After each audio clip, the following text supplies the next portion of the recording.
Hello दोस्तों, मैं साहिल आपके सामने फिर से आया हूँ आपको चेकमेट विद 2 बिशप सिखाने के लिए। यहाँ पे आप देखेंगे वाइट के पास 2 एक्स्ट्रा बिशप हैं और ब्लैक के किंग के पास कोई पीस नहीं है। और यहाँ पे हम ट्राई करेंगे कि हम 2 बिशप से कैसे चेकमेट्स कर सकते हैं, वो हम सीखेंगे यहाँ पे। सो अब यहाँ पे हम सबसे पहले चाहेंगे कि हम वाइट के किंग को ब्लैक के किंग के पास लाएं और धीरे धीरे करके हमें सारे पीस की मदद से ब्लैक के किंग को इन चारों कोनों में से कहीं पहुँचाना है जहाँ पे हम उनकी चेकमेट करेंगे। सो हम चाहते हैं धीरे धीरे करके वो करना। तो किंग C3 पहली चाल, किंग D5, अब बिशप हम खेलेंगे D4 पे। सो ये हमारे 2 तरह के बिशप की स्ट्रैटेजी रहेगी। एक होगा वर्टिकली साथ में रहना और एक होगा हॉरिजॉन्टली साथ में रहना। हम इसके साथ ऑल्टरनेटिवली खेल के हम उनके किंग को लिमिट करते रहेंगे जब तक उनके पास कोई जगह नहीं होगी जाने के लिए।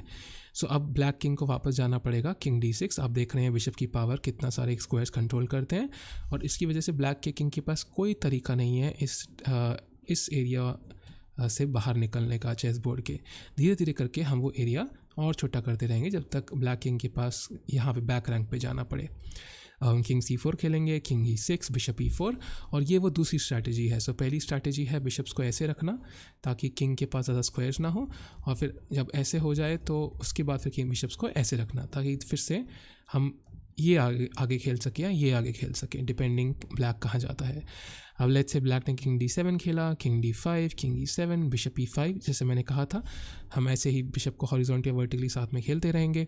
King D7, bishop F5, king D8, king D6, और अब किंग को एक तरफ से हमने कट ऑफ कर दिया है। King E6, bishop E6, king F8, bishop F6, king E8 and bishop G7।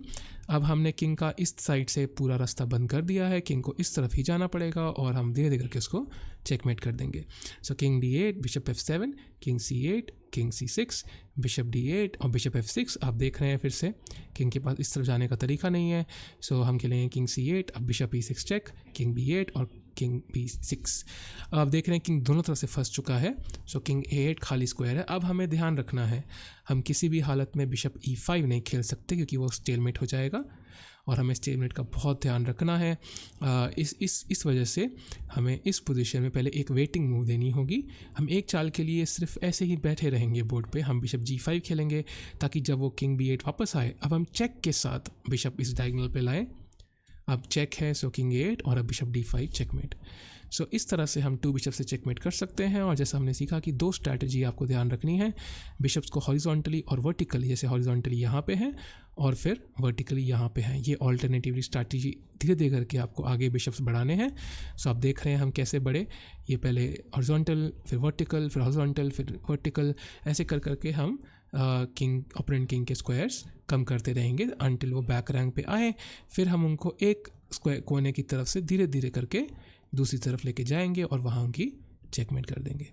सो अगर आपको ये वीडियो पसंद आई, अगर आप कुछ सीखे तो वीडियो को लाइक करें, चैनल को सब्सक्राइब करें और बाकी वीडियोस को भी देखें। हमारे पास बहुत इंटरेस्टिंग वीडियोस हैं और अपना ख्याल करें।